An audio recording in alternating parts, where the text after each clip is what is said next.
Hello student, good morning.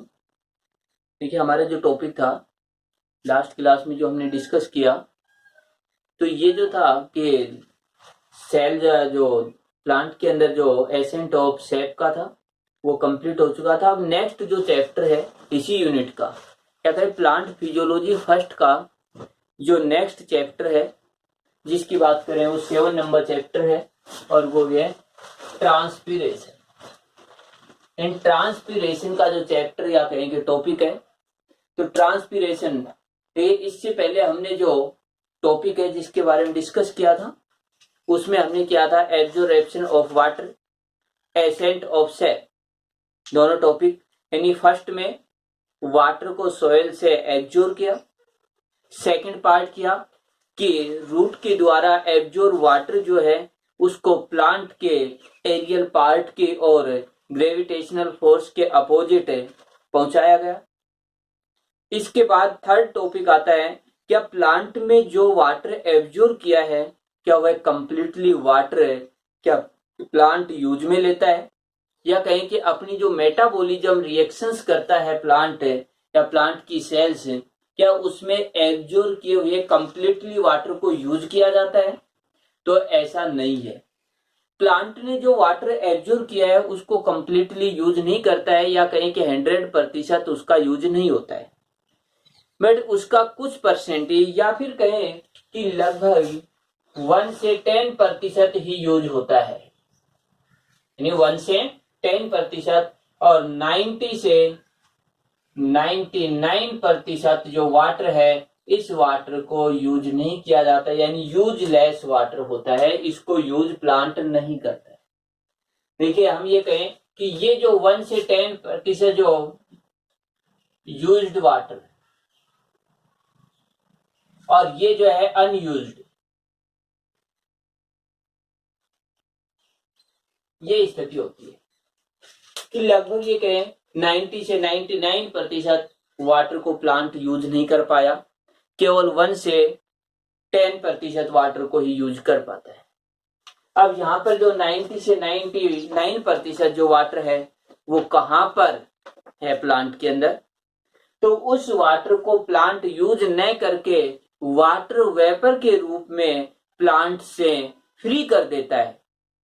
तो यहां पर यही कहेंगे, जो प्लांट से वाटर है, वाटर वेपर के रूप में जो फ्री हुआ है उसी वाटर को, या कहें कि उसकी जो मैकेनिज्म होती है उसको फ्री करने की मैकेनिज्म वही ट्रांसपीरेशन होती है।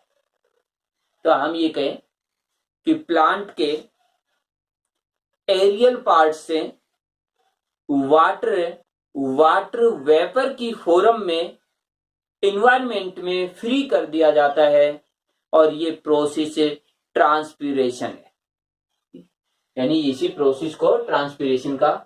तो देखिए इसकी definition, water loss from the aerial part of plant, water loss from the aerial part of plant body in the form of water vapour. देखिए यहां पर हम ये कहें form of the water vapour और aerial part of plant body, plant body के aerial part से, यानी जो अर्थ या सोयल जो है उससे अपर साइड में जो भी पार्ट है, जिसमें हम बात करें स्टेम हुआ, तो स्टेम, ब्रांच और लीफ, ये पार्ट हुए। यानी रूट को छोड़ दें तो रूट को छोड़ करके पार्ट का जो एरियल पार्ट है, प्लांट का जो एरियल पार्ट है उसकी बात करें, तो प्लांट के एरियल पार्ट से वाटर का वाटर वेपर की फॉर्म में लॉस होना ट्रांसपीरेशन होता है। तो ये जो पार्ट हुआ, अब यहां पर देखिए ये इसकी डेफिनेशन थी। अब हम ये डिस्कस करें कि प्लांट के अंदर कौन से पार्ट से वाटर वेपर के रूप में फ्री होता है इन्वायरमेंट में। तो ये मेनली प्लांट के अंदर छोटे पोर होते हैं, यानी स्मॉल साइज के पोर होते हैं। इन पोर से वाटर वेपर जो प्लांट से बॉडी से इन्वायरमेंट के अंदर फ्री होती है। अब यहाँ पर जो पोर हैं उन पोर्स की स्थिति, यानी पोर्स जो है उनकी सिचुएशन इसके बाद पोर की स्ट्रक्चर, इनके बेसिस पर ट्रांसपीरेशन जो है उसका 3 टाइप्स हैं, एंड ट्रांसपीरेशन मेनली 3 टाइप में डिवाइड किया। अब जो यहाँ पर फर्स्ट हम बात करें कि ट्रांसपीरेशन का जो फर्स्ट टाइप है, यदि इसकी बात करें तो हम कहेंगे स्टोमेटल ट्रांसपीरेशन।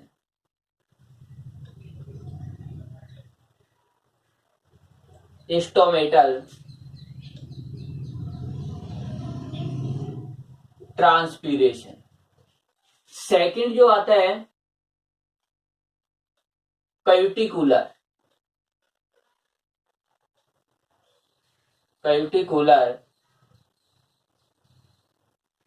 ट्रांसपीरेशन। थर्ड जो आता है लेंटिकुलर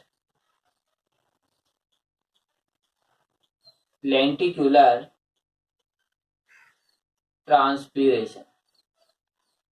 देखिए हम ये कहें कि टाइप्स ऑफ ट्रांसपीरेशन, तो टाइप्स ऑफ ट्रांसपीरेशन की बात करें,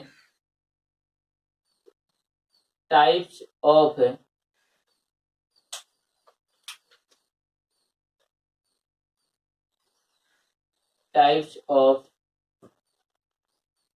ट्रांसपीरेशन, तो ट्रांसपीरेशन मेनली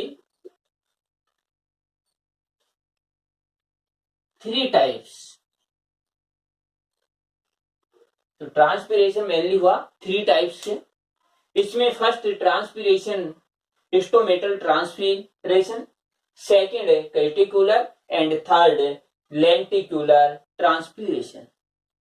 फर्स्ट की बात करें स्टोमेटल ट्रांसपीरेशन, तो यहां पर देखिए जो प्लांट रहते हैं उस प्लांट में स्टोमेटा होते हैं, और स्टोमेटा जो रहते हैं वो देखिए जो लीफ है उसकी लोअर सरफेस पर या स्टेम में जो है उस स्टेम में जो है उसके सरफेस पर स्टोमेटा, और स्टेम भी हम ये कहें हर्बिसाइड जो होते हैं या हर्बिसियस जो प्लांट होते हैं उनके स्टेम पर स्टोमेटा होते हैं।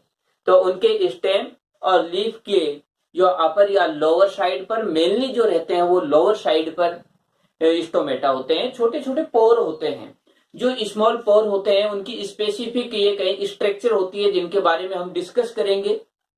तो वो जो स्टोमेटा रहते हैं उन स्टोमेटा से जो वाटर वेपर की फॉर्म में प्लांट बॉडी से इन्वायरमेंट के अंदर फ्री होती है, या कहीं के इन्वायरमेंट की साइड के अंदर जो है वाटर वेपर फ्री हो जाती है, उसी को हम कहते हैं स्टोमेटल ट्रांसपीरेशन। और स्टोमेटल ट्रांसपीरेशन की बात करें तो ये लगभग प्लांट के अंदर हम ये कहें कि 90% से 99 कहें या 95 कहें, तो मेन रूप से इतने प्रतिशत ट्रांसपीरेशन, एक टोटल जो ट्रांसपीरेशन जो वाटर होता है उस वाटर का 90 से 99% यानी ट्रांसपीरेशन के टोटल का 90 से 99% स्टोमेटल ट्रांसपीरेशन होता है। यदि हम ये कहें 100 लीटर वाटर का वेपर के रूप में इन्वायरमेंट में फ्री हो रहा है, तो उसमें से 90 से 99 लीटर स्टोमेटा के द्वारा ही वेपर से फ्री होता है। इसके बाद देखिए कि ये पार्ट हुआ जिसके बारे में हम कंप्लीटली डिटेल है उसकी स्टडी करेंगे, स्टोमेटा की स्ट्रक्चर देखेंगे, स्टोमेटल ट्रांसपीरेशन किस प्रकार से होता है इसकी मैकेनिज्म देखेंगे। तो ये सारे पार्ट ये कहे कि हमारा जो ये चैप्टर है इसमें मेन रूप से इसी की डिटेल देखनी है। इसके बाद इनके बारे में डिस्कस देखें, कैविटिकुलर ट्रांसपीरेशन। यदि कैविटिकुलर ट्रांसपीरेशन की बात करें तो प्लांट बॉडी की जो आउटर सरफेस है, आउटर सरफेस पर वैक्सी लेयर प्रेजेंट होती है, एक वैक्स की लेयर प्रेजेंट होती है जिसको कैविटिकल लेयर बोलते हैं। तो ये जो वैक्सी लेयर है, यानी हम ये कहें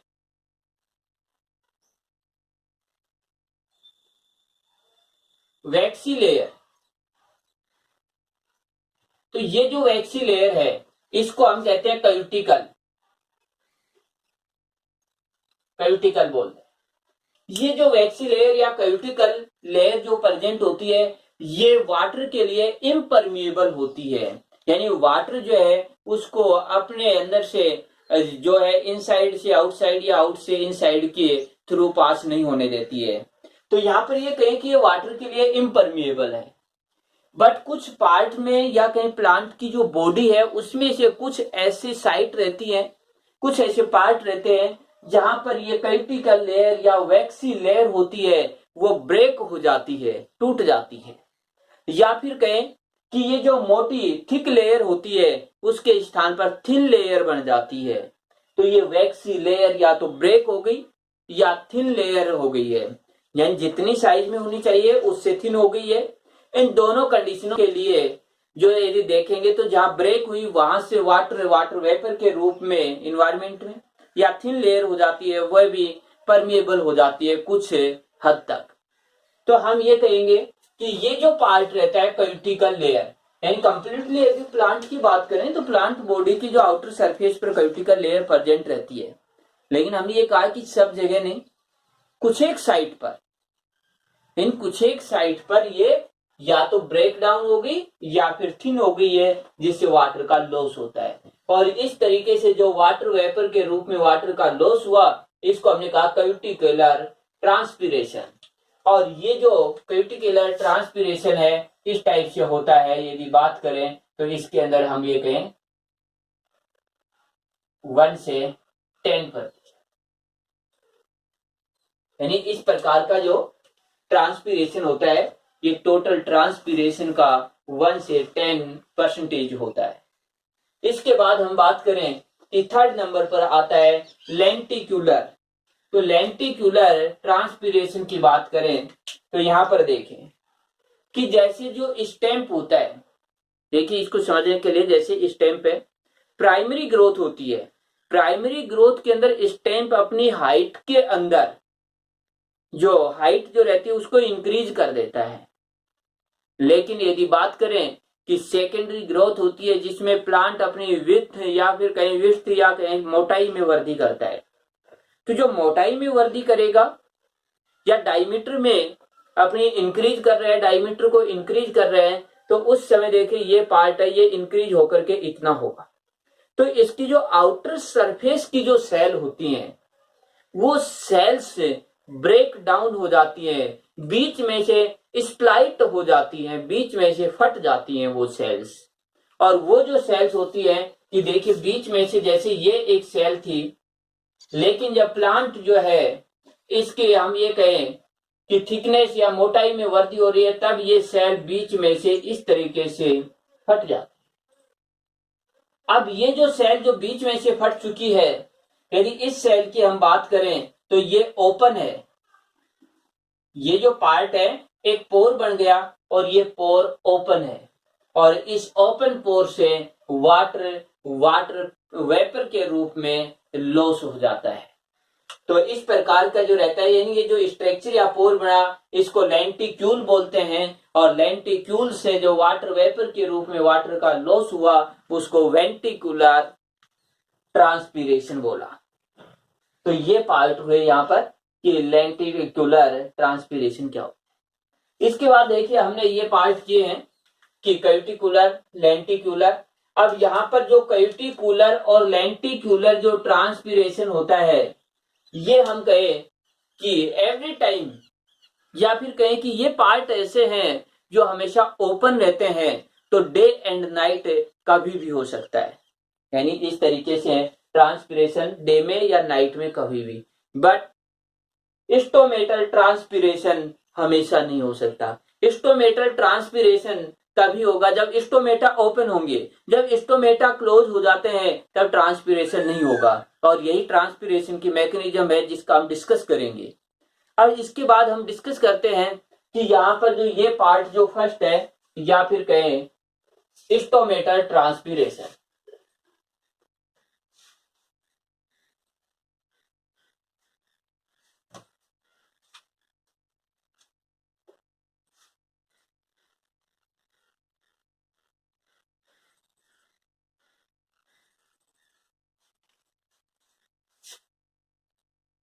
यहां पर देखिए स्टोमेटल जो ट्रांसपिरेशन है, यदि इसकी बात करें तो ये जो स्टोमेटा है ये प्लांट में कहां पर प्रेजेंट होंगे।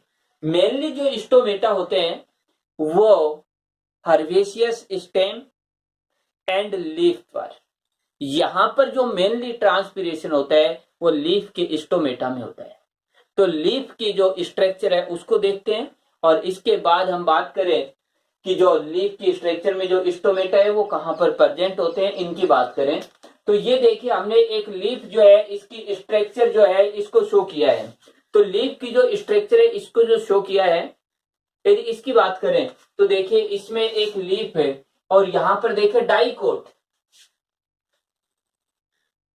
डाइकोट्स प्लांट, यानी ये जो लीफ है ये किसकी है, डाइकोट प्लांट की। तो लीफ ऑफ डाइकोट प्लांट, तो ये जो लीफ है डाइकोट की है। डाइकोट की लीफ में देखिए अपर सरफेस और lower surface and dorsal and ventral surface होती है। डोर्सल सरफेस को अपर सरफेस एंड जो वेंट्रल सरफेस है उसको लोअर सरफेस बोलते हैं। सबसे आउटर साइड में दोनों सरफेस पर कैल्टिकल लेयर होती है। अपर साइड में अपर कैल्टिकुलर लेयर, ये जो लेयर बनी हुई है ये पार्ट अपर कैल्टिकुलर लेयर, ये पार्ट है।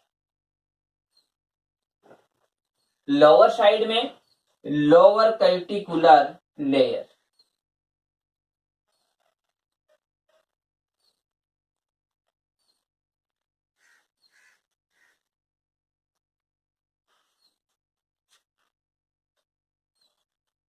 इस तरीके, तो इस तरीके से ये हुआ लोअर एंड अपर। इसके बाद देखिए ये जो पार्ट है यहां पर अपर साइड के अंदर अपर एपिडर्मिस, लोअर साइड के अंदर lower epidermis, lower cuticle lower epidermis, ये हो गए पार्ट। इसके बाद जो ये बीच में जो पार्ट रहता है ये कंप्लीटली पार्ट, इस पार्ट को बोलते हैं मेजोफिल, यानी ये जो कंप्लीटली पार्ट है इस पार्ट को हमने कहा मेजोफिल।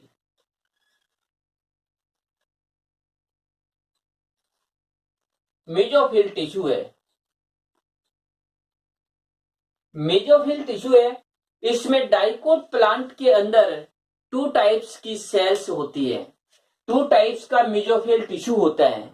यहां पर देखिए लोअर साइड में जो रहता है वो एक प्रकार से बोल लाइक या राउंड जो सेल्स होती है, और इसको बोला जाता है स्पॉन्जी पेरेनकाइमा। तो स्पंजी पेरेनकाइमा डाइकोट प्लांट की लीफ की लोअर सरफेस की ओर होती है इस प्रकार से, और इनके बीच के अंदर एरियल स्पेस,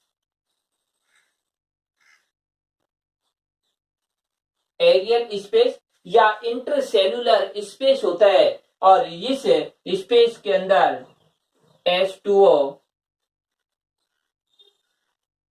वेपर, और इसी के अंदर जो हम ये कहें कि जैसे CO2 एंड O2 ये गैसेज भी इसी के अंदर एक्सचेंज होती है। तो यहां पर ये कहें कि जो गैसीय स्टेज में जो मॉलिक्यूल्स होते हैं वो इस इंटरसेलुलर स्पेस में प्रेजेंट होते हैं। अब इसके बाद देखिए कि ये जो पार्ट रहता है स्पंजी पेरेनकाइमा, इसी के साइड देखिए इससे टच करता हुआ अपर साइड में, अपर साइड में प्लास्टिडियल जो रहते हैं,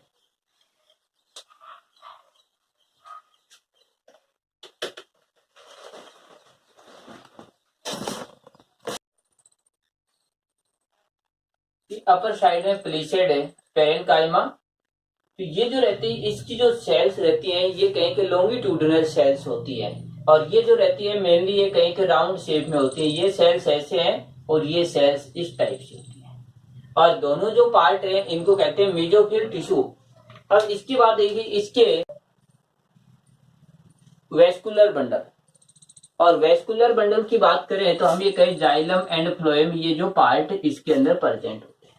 तो ये स्ट्रक्चर थी। अब इसी के साथ देखिए लोअर जो एपिडर्मिस है, इस लोअर एपिडर्मिस के अंदर ये जो पार्ट है ये पोर, तो ये जो पोर है इस पोर के अंदर स्पेसिफिक देखिए साइड में ये सेल्स होती है, ये स्पेशियल सेल होती है जिनको गार्ड सेल बोलते हैं।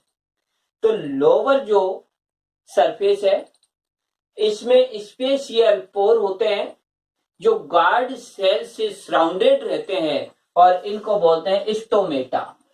ये बात तो ये हमने देखा कि स्टोमेटा डाइकोट प्लांट के अंदर इस जगह पर लोअर एपिडर्मिस में प्रेजेंट होते हैं। अब हम थोड़ा सा डिस्कस मोनोकोट की बात करें कि मोनोकोट प्लांट के अंदर किस तरीके का होता है। मोनोकोट प्लांट की यदि बात करें तो मोनोकोट प्लांट के अंदर इस पार्ट को हम हटा दें यहां से, बाकी पार्ट लगभग ऐसे रहेंगे। वेस्कुलर बंडल जो है जहां पर केवल एक जगह पर है, वहां पर ये कहीं डिस्ट्रीब्यूट रहते हैं। जैसे वेस्कुलर बंडल यहाँ पर मिलेगा, वेस्कुलर बंडल यहाँ पर मिलेगा, यहाँ पर मिल जाएगा। लेकिन मेनली यदि हम बात करें तो इनकी सरफेस देखिए कि ये जो पार्ट है, यदि मोनोकोट है तो मोनोकोट के अंदर इस तरीके का पार्ट मिलेगा हमें, इस तरीके का। या फिर कहें मोनोकोट जो प्लांट है, इन मोनोकोट प्लांट के अंदर केवल और केवल स्पंजी पेरेन्काइमा ही प्रेजेंट होता है। इसके बाद स्टोमेटा देखिए लोअर साइड में और अपर साइड में भी होते हैं। यानी यहां पर यदि स्ट्रक्चर की बात करेंगे तो इधर अपर साइड के अंदर भी होंगे और बाकी लगभग वही पार्ट है, सभी सेम। तो मोनोकोट और डाइकोट में केवल इतना सा कि मोनोकोट में, डाइकोट में जो मीजोफिल टिश्यू है वो मेनली 2 टाइप्स का होता है। ये क्या है, palisade parenchyma and spongy parenchyma. But monocot में केवल स्पंजी पेरेन्काइमा ही प्रेजेंट होता है। तो सभी सेल्स ऐसे हो जाएंगे। सेकंड जो डिफरेंस है, डाइकोट की बात करें तो उसकी लोअर साइड में ही स्टोमेटा होते हैं। मोनोकोट प्लांट की लीफ में lower and upper both sides में स्टोमेटा प्रेजेंट होते हैं। तो ये पार्ट होते हैं स्टोमेटा कहां पर होंगे। स्टोमेटा के बेसिस पर जो लीफ है इनका भी क्लासिफिकेशन किया गया। अब देखिए लीफ है, इनका क्लासिफिकेशन कैसे किया गया है।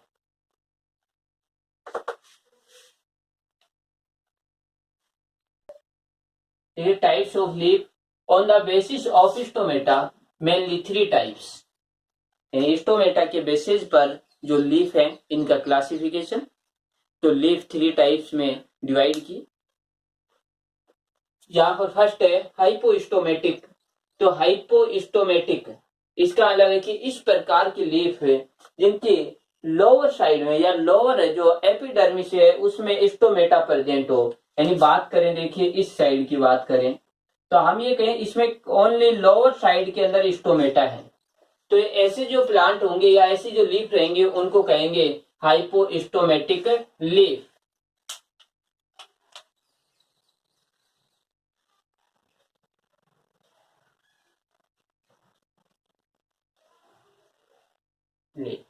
तो यहां पर इसके एग्जाम्पल एप्पल है, पोटैटो है और इसको एप्पल टाइप भी बोल देते हैं।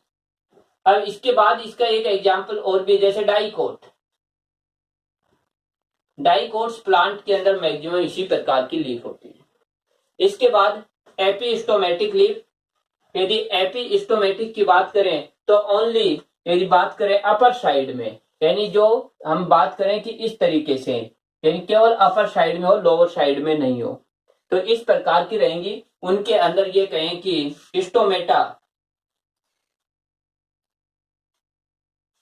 स्टोमेटा केवल अपर साइड में, और इधर यदि बात करें तो लोअर साइड में ये होंगे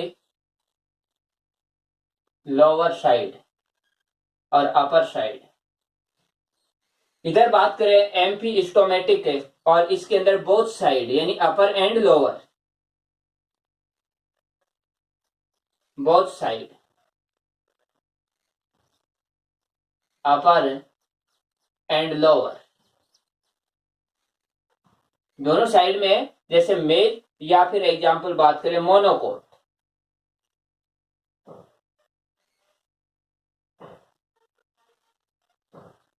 मोनोकोट्स प्लांट है।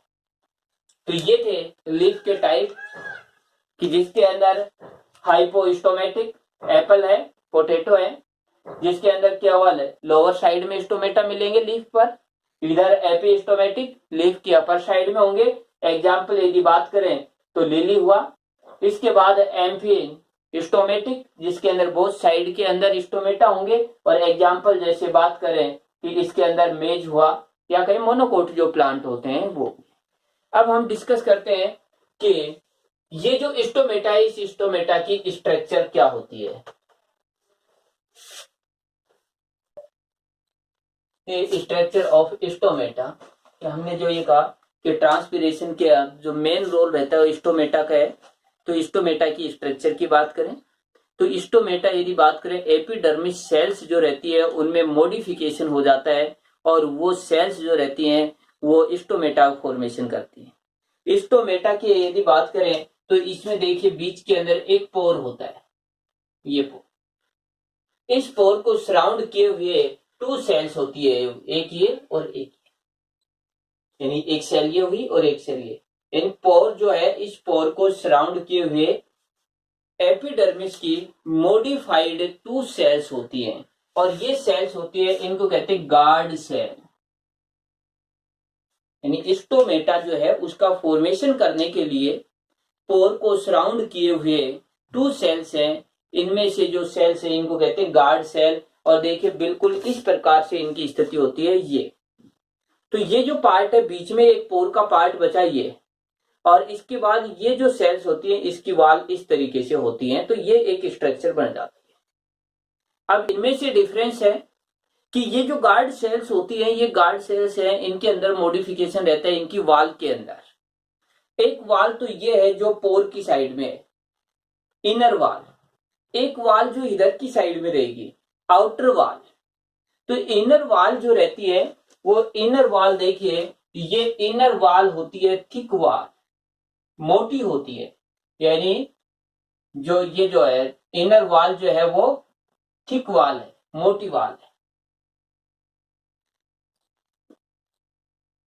इसके कंपैरिजन में, या कहें आउटर वाल के कंपैरिजन में, आउटर वाल जो रहती है वो थिन वाल होती है। कि आउटर वाल को हमने केवल इतने एक बिल्कुल थिन लाइन से शो किया, इनर वाल को हमने इस तरीके से एक थिक लाइन के अंदर शो किया। इसका मतलब इनर वाल थिक होती है एंड आउटर वाल थिन होती है। आउटर वॉल जो रहती है इसका एक और भी स्पेसिफिक कैरेक्टर रहता है कि ये इलास्टिक होती है। ये जो वॉल होती है वो इस तरीके से फैल जाती है, फिर से अपनी पहले की स्थिति में, प्रीवियस स्टेज में आ जाती है। तो इस तरीके से हम ये कहें कि ये जो सेल्स होती है ये प्लांट की जो अदर सेल्स होती है उनके कंपैरिजन में ये डिफरेंट सेल होती है, और ये सेल गार्ड सेल्स हुई। इसके बाद जो गार्ड सेल्स होती हैं, इन गार्ड सेल्स को सराउंड किए हुए जो अदर सेल्स होती हैं, जैसे ये सेल हुई, ये गार्ड सेल को सराउंड किए हुए हैं, और इन सेल्स को कहते हैं सबसाइडरी सेल्स। तो ये जो कंप्लीटली स्ट्रक्चर बन जाती है इसको कहते हैं स्टोमेटा। और जब ये स्टोमेटा है, ये पोर है, ये ओपन रहता है, तब इसे कहते हैं ओपन स्टोमेटा।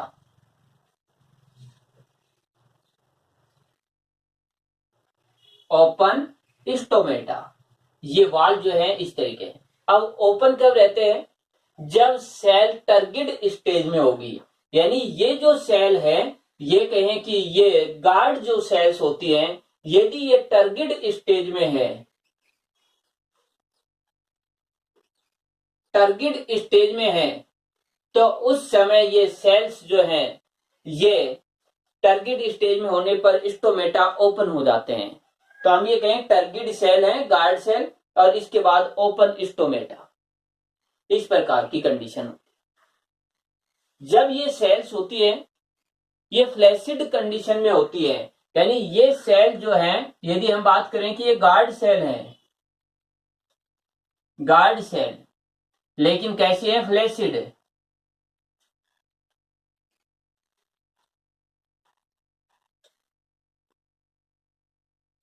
Flaccid stage,